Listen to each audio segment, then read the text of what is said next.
வணக்கம் அன்பு நண்பர்களே, இன்றைய கேள்விக்கென்ன பதில் நிகழ்ச்சியில் மீண்டும் உங்களை சந்திப்பதில் மிகுந்த மகிழ்ச்சி. சைவ புராணங்களில் மார்க்கண்டேயன் என்ற பெயர் உண்டு. இந்த உலகம் உள்ளளவும் மார்க்கண்டேயன் சாஸ்வதமாக சிரஞ்சீவியாக இருப்பார் என்று சொல்லப்படுகிறது. அதே போல மார்க்கண்டேய கட்ஜு, நீதிபதி மார்க்கண்டேய கட்ஜும் சர்ச்சைகளும் சாஸ்வதமாக இருக்கும் போல தெரிகிறது. சமீபத்தில் அவர் எழுதிய ஒரு கட்டுரையில் தமிழகத்தில் நீதித்துறையின் மீது தமிழக முதலமைச்சர், தற்போதைய முதலமைச்சர் ஜெயலலிதா தலையிட்டதே இல்லை, ஆனால் இன்னொரு கட்சி கடுமையாக தலையிட்டது. நீதிபதி அசோக்குமார் நியமனம் உள்ளிட்ட பல விஷயங்களில் முறைகேடுகள் நடந்தன என்று தன்னுடைய கருத்தை அழுத்தமாக பகிரங்கமாக வெளிப்படுத்தினார். இவை உள்ளிட்ட பல்வேறு விஷயங்கள் இருக்கின்றன. இன்று நீதிபதி மார்க்கண்டேய கட்ஜு நம்மிடம் இருக்கிறார். வாருங்கள், அவரிடம் கேட்பதற்கு நிறைய இருக்கின்றன, கேட்கலாம். வணக்கம். It seems Justice Kajju and the controversies are inseparable twins.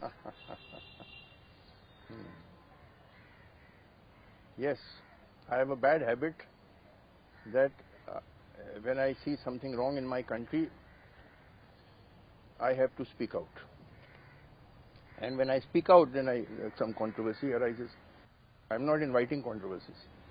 It's a surprise why Sanjay Baru or Natwar Singh or Justice Kajju are worrying about the state after retirement. No, I was worried all the time. It is not just after retirement, but many things while I was a sitting judge, I could not say. See, many people ask me that this incident about Ashok Kumar, Justice Ashok Kumar, this happened in 2005. Why did you not speak out at that time? See, they don't realize that there are certain constraints on a sitting judge. I was a sitting judge till September 2011 when I retired from the Supreme Court. Now, there is an unwritten code of conduct of sitting judges that he should not go into the public domain. There is certain judicial discipline we have to observe. We can't go to the press. But I was not silent. I went to the Chief Justice of India and I informed him the full facts. Chief Justice of India is the head of the judicial family, so I was not silent.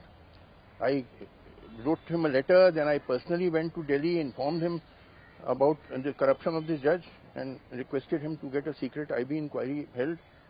And he did get such an inquiry held, and it was found that what I had said was correct. So then it was up to the CJI to take necessary action.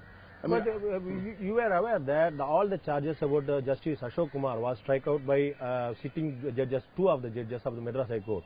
When some allegations are proven not to be guilty, then you should accept them as a non-guilty and honest person. No, which judgment? Mr. A. Lakshman and another judge was there. No. They were clearing this paper of Justice Ashok Kumar. No. Who told you? You yourself wrote that a single stroke, all of the charges were removed. That was not.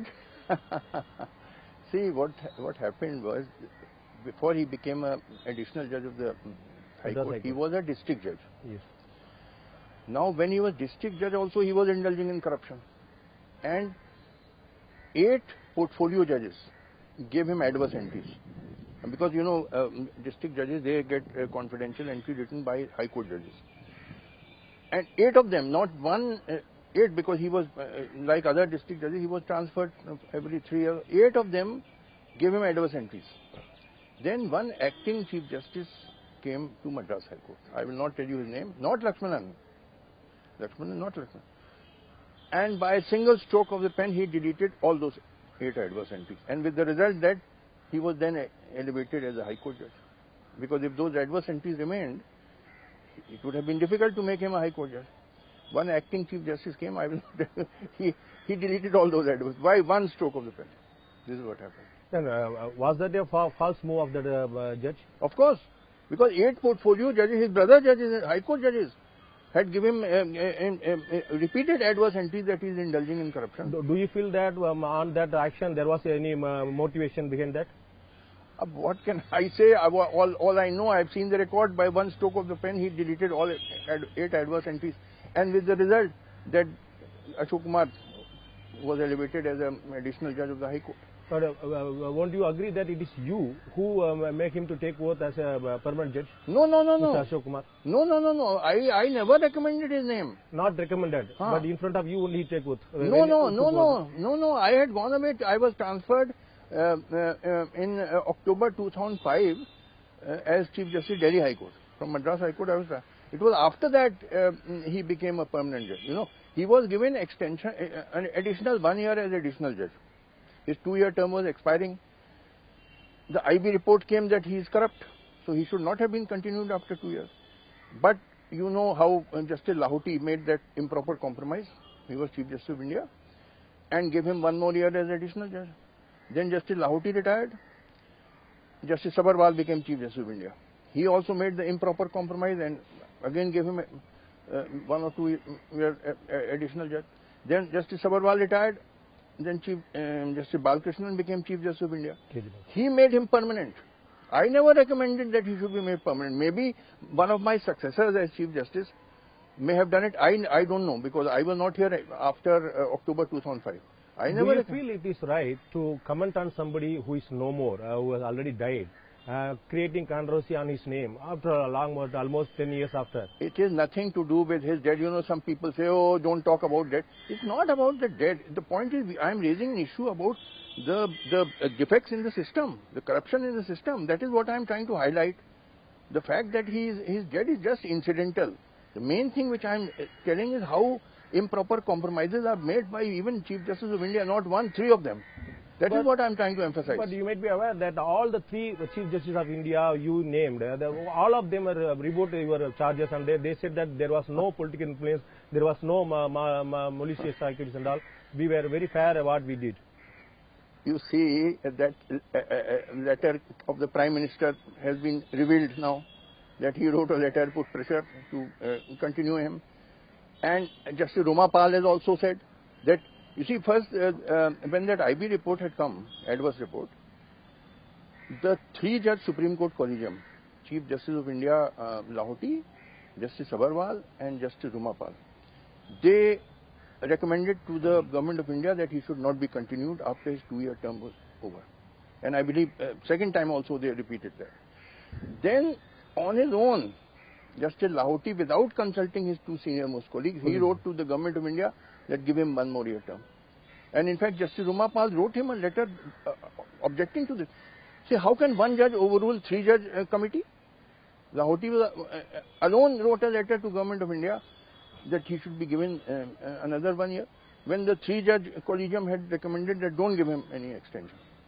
In the controversial blog which you wrote, you have mentioned that current Chief Minister Jayalalitha, Chief Minister of Tamil Nadu, never interfered into that's true. But you have not mentioned the other name. You just mentioned that other influential political party.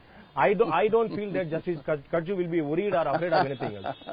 You all know which was the Tamil Nadu party, which was the ally of Congress in the UPA government. Then what stopped you by mentioning? All right, I am mentioning it was the DMK. All right, if you want to ask me name, all right, I am mentioning it. And you know who is the leader of DMK. What is the use wasting time on all this? Do you seriously believe that within a span of 1 year, you can understand the complete judiciary system in Tamil Nadu and the political system of Tamil Nadu? Within a 1 year, could you understand completely and who is influencing, who is not influencing, and what is the judiciary system? No, because I was Chief Justice of Madras High Court, so Chief Justice gets a lot of information, which others may not get, but I got a lot of information, and from various sources, not one source, that this judge was indulging in gross corruption, and he was very open about it. See, he thought nobody can touch me, because I have the solid support of this very important politician. Nobody can touch me. He was very brazen, openly used to do corruption. So then I first wrote a letter to Chief Justice of India that this is information I am getting, but don't depend on my information alone. You also get an IB inquiry so that it will further confirm whether my information is correct or not. And then I met him and I requested him, and the IB inquiry was held, and it confirmed what I had been told. Could you recall anything good about DMK Chief Karunanidhi or his political party man? Listen, when I came here as Chief Justice in 2004 November, I made it a point I never went to meet either Jayalalitha or Karunanidhi. If they want to come and meet me at my house, they are welcome. I will not go to anybody's house. Their ministers came. I remember ADMK ministers came and DMK ministers came to meet me. And I told the same thing to all of them. That look, let me tell you very frankly, that I will be politically neutral and impartial. If a case comes before me where the law is in your favor, the judgment will go in your favor. If the law is against you, the judgment will go against you. As simple as that. So I'm placing my cards on the table. This is how I'm going to function. You don't need to make further inquiries. I'm myself telling you how I'm going to function. So I told all of them. There's no question of my going close to either Jayalalitha or Karunanidhi. I never met them. I know, except when my oath taking took place in the Raj Bhavan. She was there in the Raj Bhavan. Otherwise, I never met her throughout my stay here as Chief Justice. So, what was the reaction of the ministers when you told that this is my function of working and this is my style of working? What was the reaction from both the ADMK ministers and DMK ministers? They could not say anything. They knew, see, this is the correct way to function. Judge is supposed to be neutral and impartial, and they could not say anything. So I told them that this is how I'm going to function. You had a bad experience about the DMK ministers influencing in the judiciary and all. Could you remember anything? Is there anything that ADMK or current Chief Minister Jayalalitha interfering or anything worst incident recalling about her? She never interfered. You know, that is why I respected her. After I had retired as a Justice of India, Supreme Court, I had become Chairman Press Council. I had come to Chennai, and I had gone to meet. I sought an appointment to meet her in the Secretariat, not for any personal purpose, but to request her that please give some allowance for retired High Court judges, like others. High Court, Allahabad High Court, I know I got it done to about 5,000 or 6,000 rupees a month. So that retired judges, because they are old people, they need a domestic servant, to hire a domestic servant. So similar system should be set up here. For that purpose, I went to meet her in the Secretariat. She was sitting, I think, on the first or second floor. There were no other politicians. There were Chief Secretary and other secretaries there. And I told her that, Madam, I respect you because you never put any pressure on me. When I was as Chief Justice, and you were Chief Minister at that time also, you never put any pressure on me. Not once did you convey to anybody that I should recommend somebody as to be the High Court judge. You never interfered with the working of judiciary. You respected the independence of judiciary, and that is why I respect you. I told her on the face, and that is the truth. Not once. The other party, I cannot tell you how much pressure they put on me when I was Chief Justice. Repeatedly said their representative would come to me with the list of 15 names. Please recommend them for becoming High Court judge. Now, if they were good, I made inquiries. If they were good names, I would have been happy to recommend good names. But most of them were not even lawyers. I mean, they not practice. They may have been enrolled in the Bar Council 20 years ago, but they were never seen in any court. They were, in fact, perhaps they were full-time party workers. And therefore, the intention was to pack the High Court with their men. So I said, this I am not going to allow. I have a duty to Madras High Court, and I am going to do my duty. So I selected good people, preferably non-political, non-controversial, with good reputation, good knowledge of law. And then I went to Justice Lahoti, who was Chief Justice of India, and I said, see, this is the method I followed. I have consulted about 12 sitting judges of the High Court. And senior counsels. 5 or 6 senior counsels like Mr. R. Krishnamurthy, Habibullah Pasha and all, I consulted them. And I got 17, 18 lists. Many names are common, but inquiries were made even about those names. So then a consensus emerged after 2-3 months. And about 20 names I sent, and 17 of them were appointed. Do you remember that it is you, Justice Kachhu, who condemned the current Chief Minister in 2013 that if you don't abide by law, you can quit? No, I was, they misquoted me. What I said was that, look, everybody has to comply with the law. It was misquoted. It was misquoted. But what I had said was that, see, everybody has to comply with the law. So you please convey to the Chief Minister, law has to be complied with.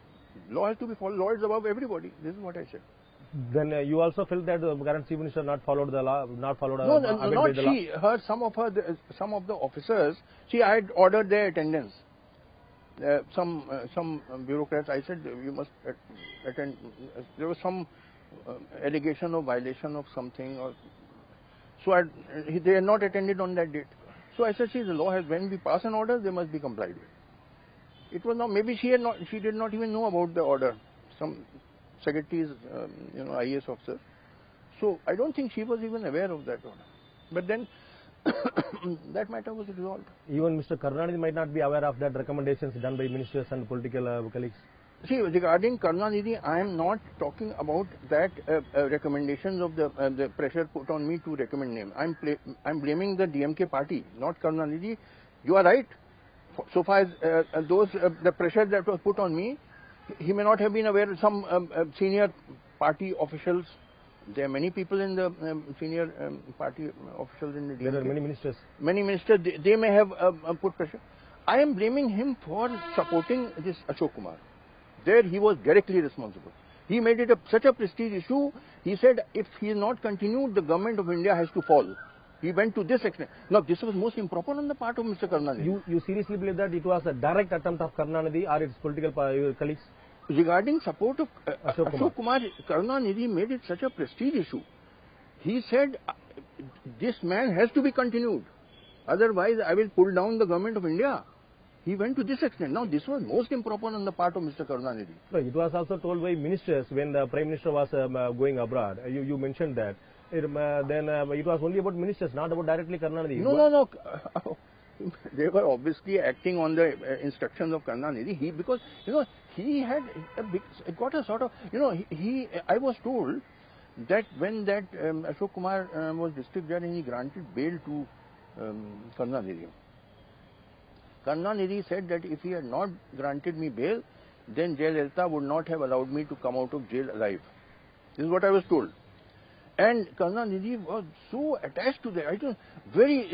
And this man cultivated Karunanidhi. He used to fall prostrate. I was told when he used to go to Karunanidhi's house, he would lie down and at the foot of Karunanidhi, what we call Shastang, and prostrate. Now, is a sitting judge supposed to do that? This is the information I was getting. So Karunanidhi was so attached.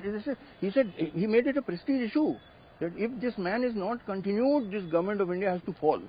Now, is it proper for Karunanidhi to have gone to this extent? Don't you feel there any difference in your statement when you are telling about Jayalalitha? She might not be aware of the officers they did something. When you are referring Karunanidhi, that he is the man who did all those things. No, because when he never spoke to you directly or never written a letter to you directly. Now you are using the word, I was told. When it is about Jayalalitha, you are directly referring that you might not be aware of that. No.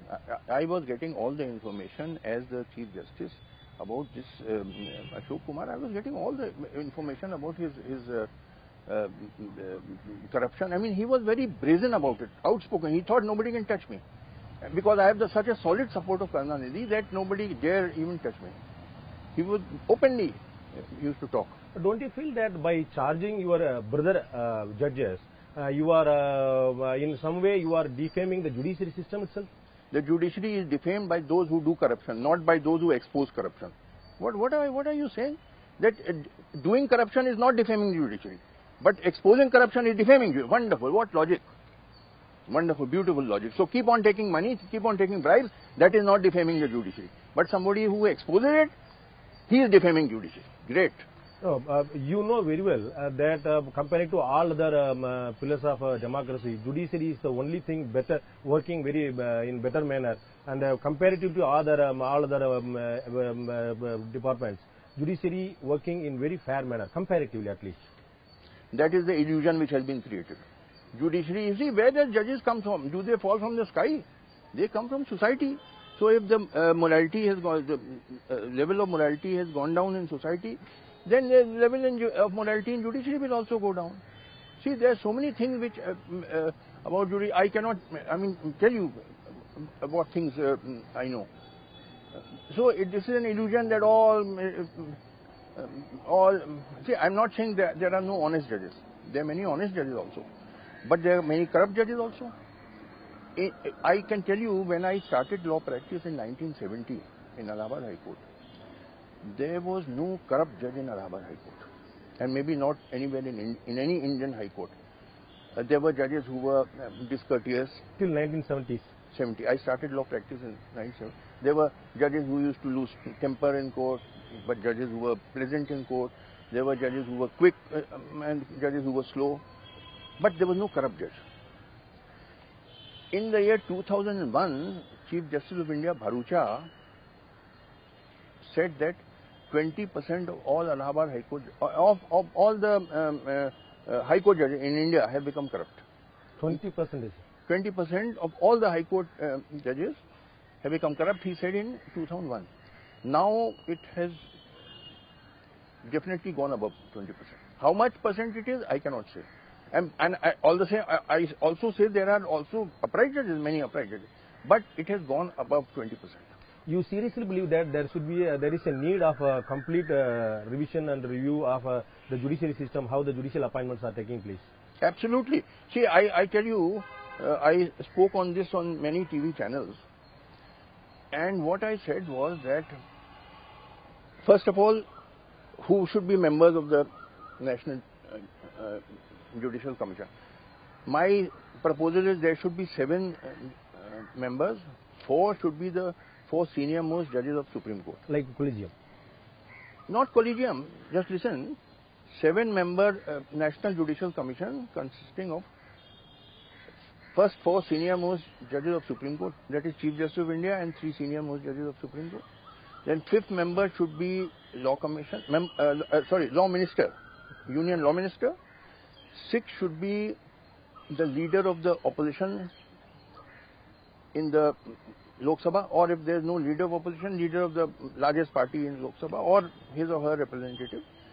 And 7th should be a distinguished jurist to be appointed by President of India after consulting a large number of people, not limited to consulting the government. Now, this 7-member commission, which has majority judges, they should first do a sort of pre-scrutiny and find out who are the eligible people who should be elevated to Supreme Court. Then they should hold televised sitting. Like in the USA, the judges of Supreme Court are appointed first by a recommendation by the President of America. That recommendation goes to the US Senate, and Senate calls those candidates and in a televised meeting puts questions to them about their judicial functioning in the past.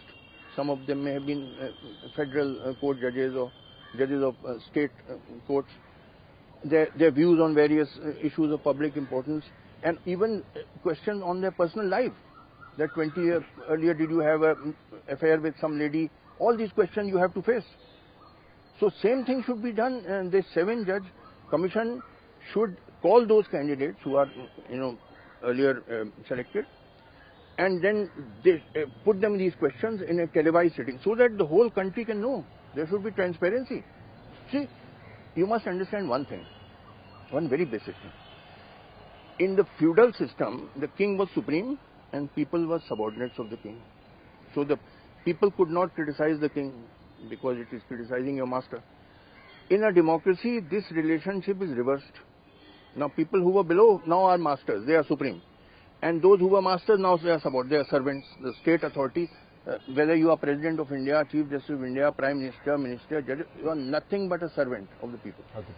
So the master has a right to know what kind of servant he is appointing. Will you appoint a thief as your servant? Supposing you want to have a servant, No. you will make some inquiries about his antecedents. Otherwise, he will come to your house and cut your throat or steal your wife's jewelry. So should the people of India not know what kind of person is being appointed a Supreme Court or High Court judge? I have 2 doubts in your idea. Yes. One, again, in your new proposal, there is a domination of judiciary itself. So it won't be a proportionate, 50-50 will not be there. Only 4 judges, obviously will work with the majority. So if the 4 judges are okay with somebody, then again they can appoint. So there is no role of, seriously there is no role of that government and all, opposition party or political or public representative. No. So 4-3 combination can't be... No, it won't be a decision by a majority, it should be by consensus. But because the judges are more conversant with judges of the High Courts or senior lawyers of the High Court, they know more about them, so it is better to have greater say to the judiciary. But the executive should not be totally excluded. At present, executive is totally excluded. You want only consultation, not concurrence? Not concurrence, but consensus. It should be a sort of a consensus. And the best thing... If there any conflict arises? You discuss it among yourselves. Some method. Again, the majority wins. Whether majority or whether minimum there should be 5 in support of him or 6 out of 7, that can be decided as a matter of detail. The other doubt I want to Yes. raise, you have witnessed and you also are part of that. In India, we are having lot of in-camera proceedings and court cases and all. Then how you want the judiciary appointment to be televised and all? No, Then see- there might be lot of personal things, and you know that it is our democracy is not paired with America and all. Immediately the people will start criticizing by asking a simple question about Kaju. When you are appointed, some that collegium or somebody asked you something about your personal life in your past. Then the whole political people and the people who are against you will charge you like that. He was criticized on that thing again. So it will be, it can't be the same as the US now. No, why? Supposing you are in the 7-member commission and I am appearing in front of you. You ask me about my personal life or my views. I will give an honest answer. This is not correct, or this is correct, or this is correct but subject to this explanation. So what is wrong in that? Supposing you are putting questions to that candidate, what is wrong in that? Why should he not face the questions? Is there not democracy in this country? Why should you hide things? Why should it not be known? Or do you want that it should be known only after he is appointed and then it is exposed that he was not the correct person? Let it be open. I am surprised when you are recommending for a new judiciary system of judiciary appointments. This is the same system which got appointed people like Justice Kaju also. No, because at that time there was no National Judicial Commission. I was appointed in 1991. In fact, at that time there was not even this collegium system. It was just the Chief Justice of High Court. That was the system there. But now that the collegium system has found to be a failure, almost everybody is accepted because a lot of improper appointments are being made. So it is necessary that people of India get good judges, and therefore a better method has to be devised. So this is what I thought of, that it is a method may not be 100% foolproof, but it may be a better one. Better one, and it should be televised. Why should people of India not know what kind of man is being appointed? I mean, you are the masters, I am the servant. Even as Chief Justice of India, I am your servant. This is democracy. I am surprised why you have not commented when you are worried about Justice Ashok Kumar's appointment. Why you have not commented about the Mr. Prashant Bhushan's article commenting on previous 16 Chief Justices of India. 8 of them were charged with corruptions, and he was not aware about other 8. Why you have not commented on that? See, I have commented that these 3 Chief Justices of India who continued Ashok Kumar did improper things. So it is not that I have not commented about Chief Justice of India. I commented on 3 of them who did wrong things. So, but the point is there are so many things to comment. I'll give you, if you permit me, I'll give you 1 or 2 examples. I was acting Chief Justice of Allahabad High Court before coming as Chief Justice of Madras High Court. So at that time I went to Delhi and met Justice Lahoti. He was Chief Justice of India, and I gave him a chit of I think 5 names of Allahabad High Court judges who were doing shocking things, terrible things. And I told Justice Lahoti, sir, these judges are doing disgraceful things and bringing disgrace to Allahabad High Court. He said, what should be done? I said, sir, you permit me, in 24 hours I will solve the problem. He said, what will you do? I said, I will tell you. I am catching the night train back from Delhi to Allahabad. And in the morning I will reach Allahabad and call the Registrar General of the High Court and tell him to telephone these 5 judges that you will not be allowed entry into the High Court compound. I am posting policemen not to allow you entry into the High Court compound. Your chamber has been locked up. You will get your salary check at home. You sit at home. I don't want to see you in the High Court because you are bringing disgrace to the High Court. So when I said this to Justice Lahoti, he said, oh brother, please don't do that, you see, because then this will give a handle to the politicians and that they will say, oh, judges are themselves admitting corruption in judiciary. So then they will set up the National Judicial Commission, so don't do that. You see, many of these Chief Justices of India, knowing about corruption, they want to bury it under the carpet. So that they think if it is exposed, judiciary will be defamed, like you were saying. Exposing corruption is defaming judiciary. Tolerating corruption is not, is all very well. But do you believe that in a judiciary system, an acting Chief Justice can do like this? It is completely... no, I went and informed him. How you can lock the chamber, and how you can say that even Mr. Lakoti accepted to your idea, how you can, whether it is acceptable in judiciary system, there is some procedure how to... I will have done it, whatever procedure. The Chief Justice has got tremendous powers. I would have posted the policemen and not allowed these judges to enter the compound. Come what may, I will not allow judges who are bringing disgrace, who are doing corruption, to enter the High Court compound, which is a temple of justice, and corrupt things are being done in the temple. I will not allow it. I would have done that. But he told me not to do it. I said, all right. You feel that Chief Justice of an High Court is having that right? Of course. I would have done it. If he had permitted me, I would have done it. Then why you have not done the same thing with Justice Ashok Kumar? I went and told the Chief Justice of India. You might have stopped him in entering the High Court. You might have locked his chamber. I'll tell you, because first I went to Chief Justice of India. I sent him a letter, then I went to meet him. I said, sir, I am hearing a lot of complaints. And you get this confirmed. Don't believe in my information which I am getting. I'm a new man in Madras High Court. I'm getting this information. You get a secret IB inquiry done. See, there are various ways.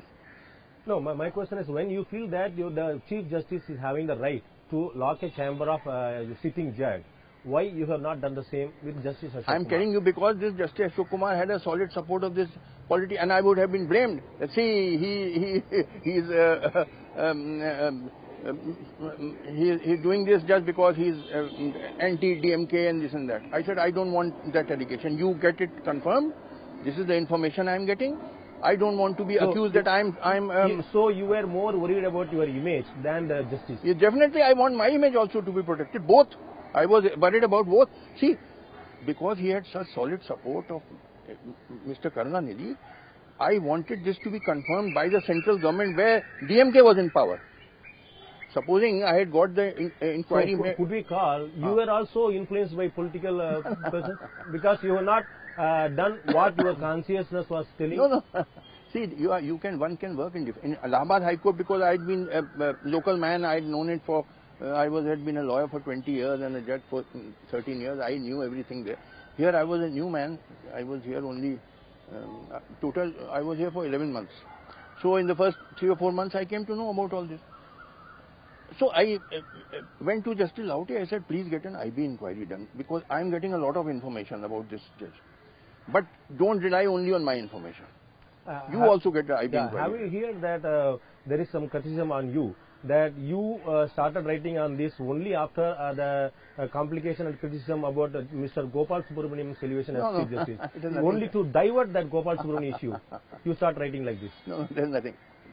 They have no connection whatsoever. They have no connection at all. This, you see, what had happened was, I told you that this had happened in 2005. And I was a Supreme Court sitting judge up to 20th September 2011. I could not open my mouth. I could not go to the public domain. And in 6.5 years, I had also forgotten so many things that happened in 6.5 years. In Gopal Subramaniam case, you have not commented on that. You might have criticized. No, I have commented. I have commented many times on Facebook and blog. Also, I have commented that, see, Gopal is a good friend of mine and he would have been a good judge, but he was impatient. If he had kept quiet, see, the procedure is that the government can return the recommendation of the Supreme Court Collegium once. But if Supreme Court Collegium repeats it, then they have to accept it. Now, Justice Lodha said in a function, that was the retirement of Justice Chauhan.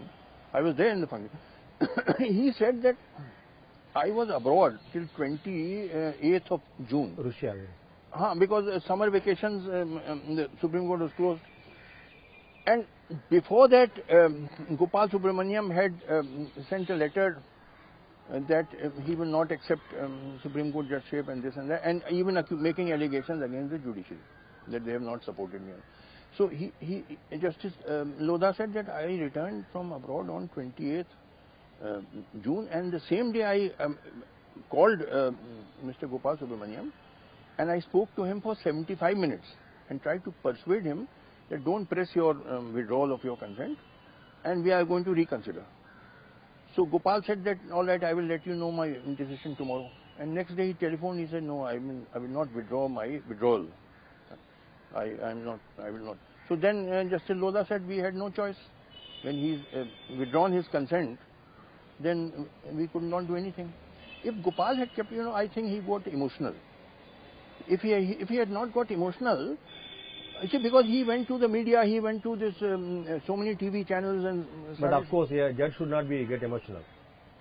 Huh? A judge should not get emotional. So you feel that he's unfit for. No, he was not a judge. He was a lawyer. Yeah, but the basic quality of a judge, that he should not get emotional on things. Well, I don't know what reason, but you see, Gopal is a good friend of mine. He's a very good lawyer. I hold him in high respect. But on this issue, if he had just kept quiet, instead of going to the media and writing letters that, government has made allegation against me and this, he should have let the process continue.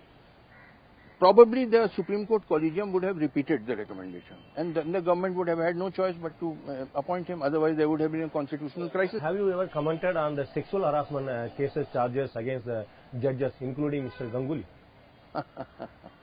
No, I don't want to comment upon it because some inquiry and all that, I don't want to comment upon. Are you satisfied with the way how the Supreme Court dealt with these kind of cases, the charges against the sitting and ex-judges?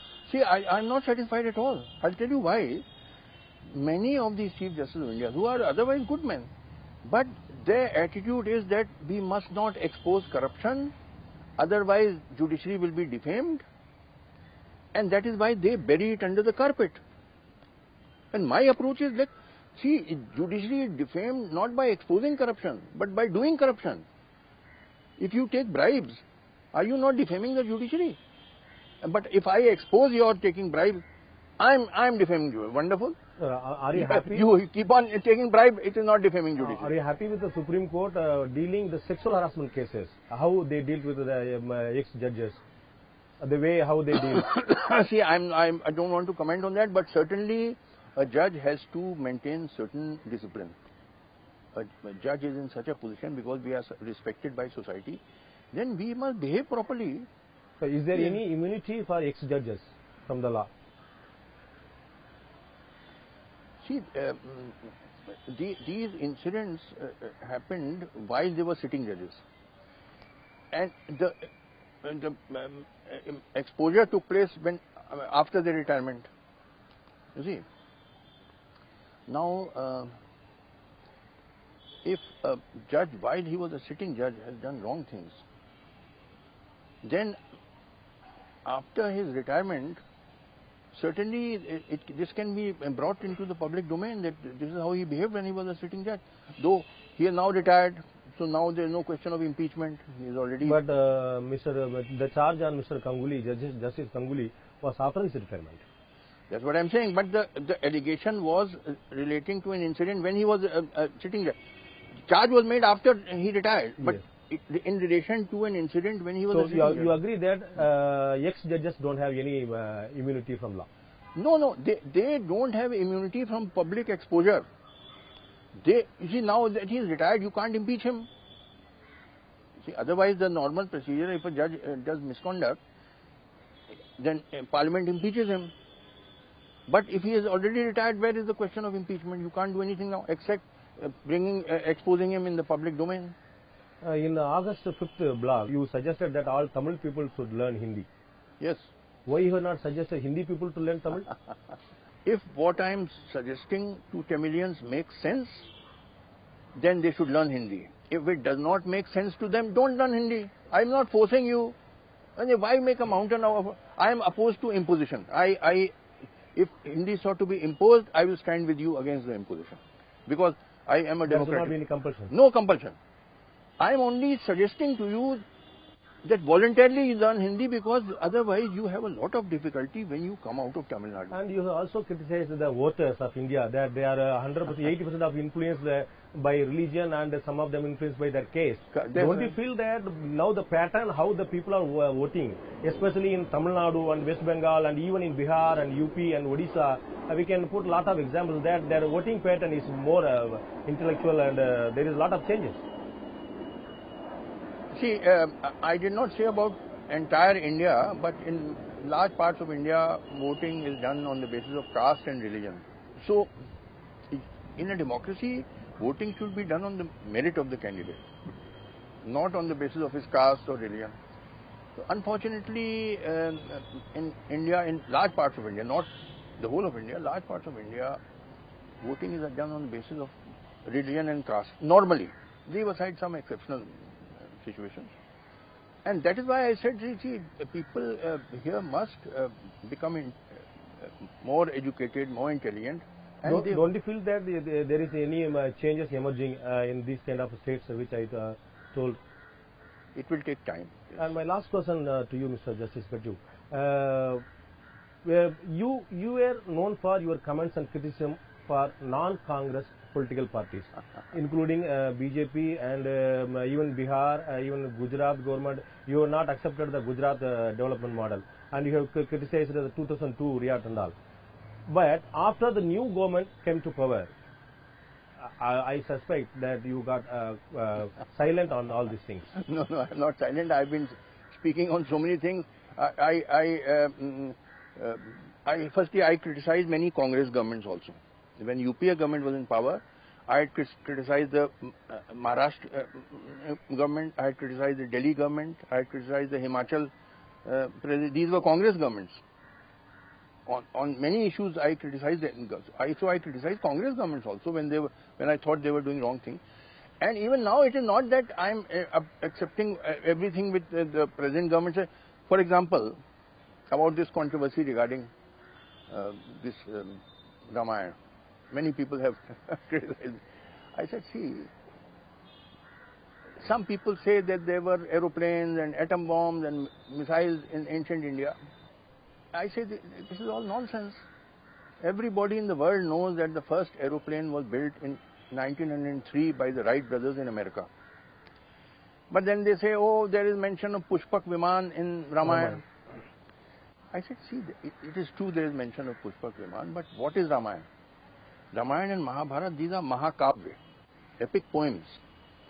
Now, a poet has what is known as poetic license.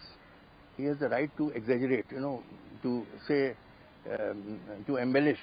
So, everything which he says should not be taken literally.